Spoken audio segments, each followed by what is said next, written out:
हमारे पास सबसे पहले लिखने के लिए था कि साहित्य को डिफाइन कीजिए, डिफिनेशन दीजिए। साहित्य का डिफिनेशन दिया और इसको कम से कम 2 पैराग्राफ में लिखना है।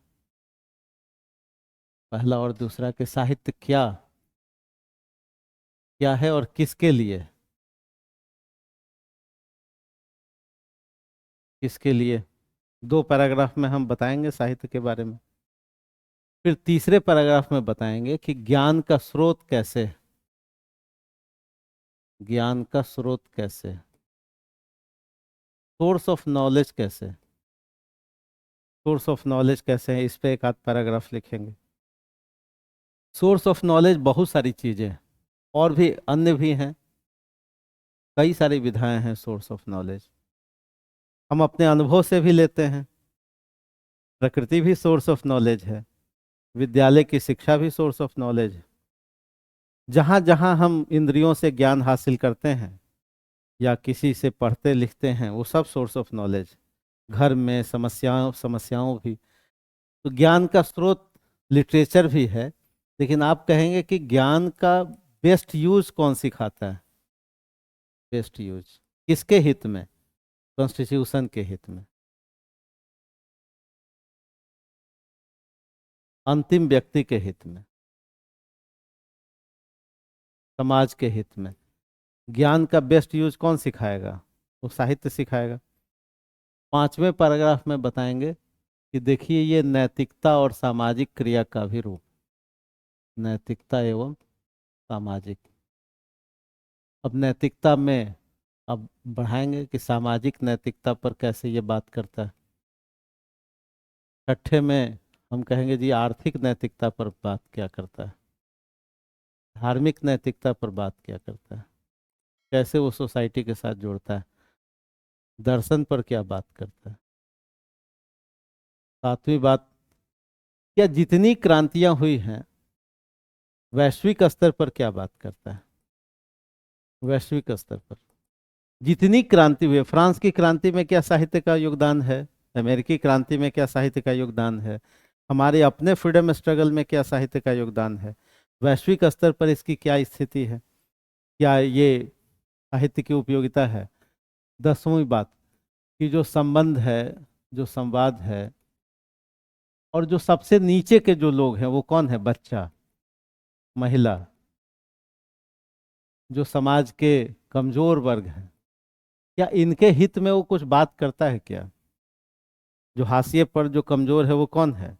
बच्चा है, छोटे बच्चे के हित में, नारी आधी आबादी के हित में, कमजोर लोगों के हित में, जो रह गए हैं विकास के क्रम में अधूरे, उन पर क्या बात करता है, ये उनके लिए क्या करता है। 11वीं बात, अभी समय डिजिटल का है, अभी समय समय लोगों के पास वैसे ही कम है, बाजारवाद का समय है कि नहीं, भागती हुई जिंदगी है। इस भागती हुई जिंदगी में किसके पास अवसर है कि वो लिटरेचर पढ़े? आपको लगता है कि लिटरेचर की उपयोगिता है? अब तो समय ही लोगों के पास कम है। कैरियर का ग्राफ, जद्दोजहद, नौकरी की जद्दोजहद, फिर अधिक से अधिक कमाने की जद्दोजहद नहीं है, भौतिक संसाधनों का संग्रह, बहुत सारे लुभावने ऑफर हैं, गाड़ियां हैं, बंगला है, नहीं, बहुत सारे जिंदगी जीने के क्या हैं, भौतिकता के संग्रह के बहुत सारे उपाय हो गए, भागती हुई जिंदगी है। तो क्या इस जिंदगी को जस्टिफाई करता है साहित्य? साहित्य से इसमें क्या फायदा होने वाला है? फिर आप बताएंगे कि भाई एक कोई कविता संसद में भी उबाल पैदा कर देती है। एक ही कविता तो पढ़ी गई तो पूरा आंदोलित हो जाता है, पूरा देश ही आंदोलित दो खेमों में बढ़ जाता है। ऐसा कैसे हो जाता है? क्या हम सच में साहित्य से दूर होते जा रहे हैं, साहित्य की समझ से दूर होते जा रहे हैं? और साहित्य की समझ से दूर होते जा रहे हैं तो समस्याएं बहुत हो रही हैं। संबंधों का संकट हो रहा है। संबंधों का संकट का मतलब कि कोई विश्वसनीय नहीं रह गया है,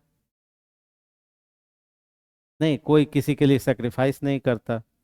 सब संबंध कैसे हो गए? भौतिकता वाले हो गए हैं या बढ़ गए हैं?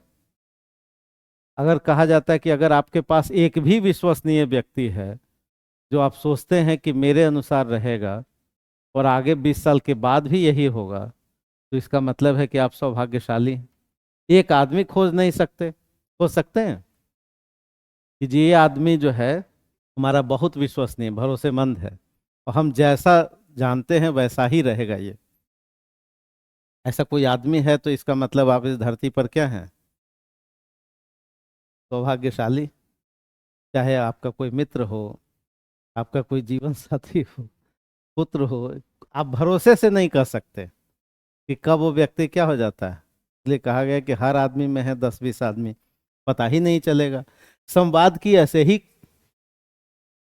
आपस में बातचीत ही नहीं हो रहा है, कोई किसी को पहचान नहीं रहा है। लोग सब भीड़ में है, लेकिन भीड़ में भी व्यक्ति क्या है, अकेला है। भावनाओं की कद्र है ही नहीं, है ना। सब कोई कह रहा है कि भाई हमको तो तुम पहचाने ही नहीं, है कि नहीं। 20 साल 30 साल शादी के हो गए, भाई तूने मेरी जिंदगी क्या कर दी।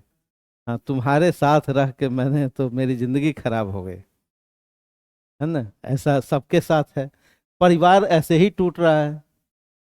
बच्चा भी तनाव में, छोटे छोटे बच्चे प्रॉब्लम में है, गुस्से में है, तनाव में है, हिंसक होते जा रहे हैं। उनकी बात भी कोई नहीं सुन रहा, कोई किसी की बात नहीं सुन रहा। फादर अपना व्यस्त है, नहीं तो सब लोग व्यस्त हैं। तो ये समय के इस संकट में साहित्य क्या है, कोई मेडिसिन है। आखिर कौन सी मेडिसिन काम आएगी। स्ट्रक्चर जो फैमिली का स्ट्रक्चर है ये भी बिखर रहा है। संयुक्त परिवार तो बिखर ही गया, अब एकल परिवार भी बिखर रहा है। पति पत्नी में ही तनाव हो रहे हैं, जो बिहार निहायत निजी संबंध हैं उनमें भी इतना सारा तनाव। तनाव है या नहीं। अब तो नए जनरेशन के बच्चे शादी से ही डरने लगे कि जी इसलिए लेट होता जा रहा है, तो ये किसी को जो है भरोसा नहीं है। तो ये समस्याएं, इन समस्याओं के रेंज में लिटरेचर क्या कर रहा है, इस पर भी बात करनी कि लिटरेचर ने आखिर हमारा पॉलिटिकल सिस्टम को, हमारे सोशल कंडीशन को, हमारे फैमिली स्ट्रक्चर को, हमारे ह्यूमन बिहेवियर को, यानी एक इंडिविजुअल जो है मानव बने, ह्यूमन वेलफेयर के लिए काम करे, इसमें साहित्य की अपनी भूमिका क्या है। और फिर आप निष्कर्ष देंगे। तो इन सब बातों को समझना है, इन सब बातों को ऐसे कंस्ट्रक्टिव तरीके से लिखना है जिसमें थोड़ा हिस्ट्री का भी पुट हो, थोड़ा संविधान का भी पुट हो, थोड़ा वैश्विक संदर्भों की भी जानकारी हो। अब समझ गए तो लिखा जाए। कोई मन में सवाल हो तो पूछिए, इसी तरह का सवाल हो मन में तो पूछिए। कोई सवाल नहीं है, कोई प्रश्न नहीं है, लिखिए। एक संस्कृत की पंक्ति है कि साहित्य संस्कृति कला विहीना। सुना है, सुना है कि नहीं। साहित्य संस्कृति कला विहीना, साक्षात पशु पुक्ष विषाणहीन। सुना होगा। साहित्य संस्कृति कला विहीन, किसी ने नहीं सुना। सुना है ना। साहित्य संस्कृति कला विहीना, साक्षात पशु पुक्ष विषाणहीना। मतलब ये है कि जो साहित्य से, जो संस्कृति से, जो आर्ट से विहीन है, रहित है, रहित, यानी ये अगर नहीं है तो साक्षात तो कैसा है, पशु के समान।